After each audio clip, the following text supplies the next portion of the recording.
হুগলির আরামবাগে একগুচ্ছ প্রকল্প ও শিলান্যাসের মধ্যে দিয়ে মাননীয়া মুখ্যমন্ত্রী মমতা ব্যানার্জি মহাশয় সাধারণ মানুষের মনে জায়গা করে নিলেন।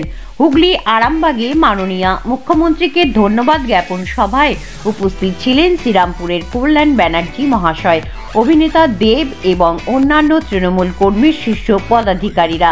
কল্যাণ ব্যানার্জি জানান, মাননীয় মুখ্যমন্ত্রী হচ্ছেন সাধারণ মানুষের অনুপ্রেরণা, শক্তি, যুবশক্তি একমাত্র প্রতীক বাংলার মুখ্যমন্ত্রী।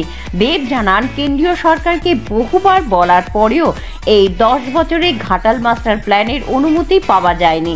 মাননীয় মুখ্যমন্ত্রী আশ্বাস, তা আগামী দিনে পরিকল্পিত রূপ নিতে চলেছে।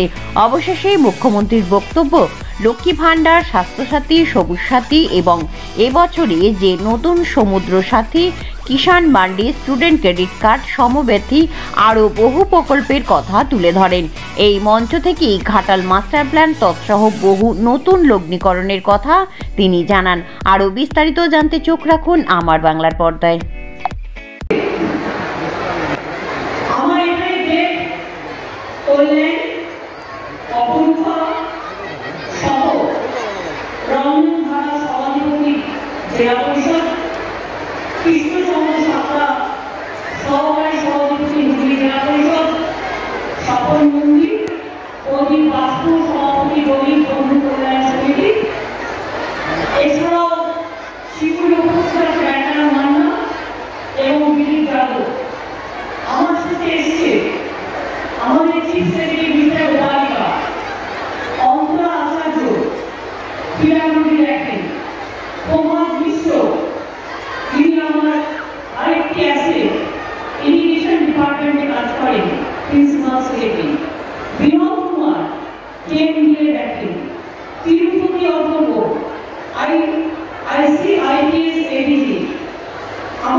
ঈশ্বরচন্দ্র বিদ্যাসাগরের স্মরণে আমরা রাতে গিয়েছিলাম। 1,75 লক্ষ টাকা ব্যয় তার গেট তৈরি হচ্ছে। আপনারা মনে রাখবেন, তার গ্রাম বিশিষ্ট গ্রামকে পর্যটন কেন্দ্র হিসেবে গড়ে তোলার জন্য বিশিষ্ট কর্পোরেশন তৈরি করেছি। আমরা ফুরফুরা শহর ডেভেলপমেন্ট করার জন্য ফুরফুরা শহর ডেভেলপমেন্ট কর্পোরেশন তৈরি করেছি। আমরা তারকেশ্বর উন্নয়ন করার জন্য তারকেশ্বর ডেভেলপমেন্ট বডি তৈরি করেছি। আমাদের স্বাধীনতার আগে থেকে লড়াই, সেই লড়াইটা হচ্ছে ঘাটাল মাস্টার প্ল্যান। আমি সেই কারণেই আবার পেলাম ঘাটালে, এবং আমার পুরো বিশ্বাস 2024-এ আমি এটাকে জিতবে, আমি এটা করবো, আমাদের উপর মানুষের উপর, মানুষ একটা ভালোবাসবে, মানুষ একটা বিশ্বাস করবে, সে জিতবে। আমার কাছে তিনি আপনাকে এই ঘাটাল মাস্টার প্ল্যানটা আমি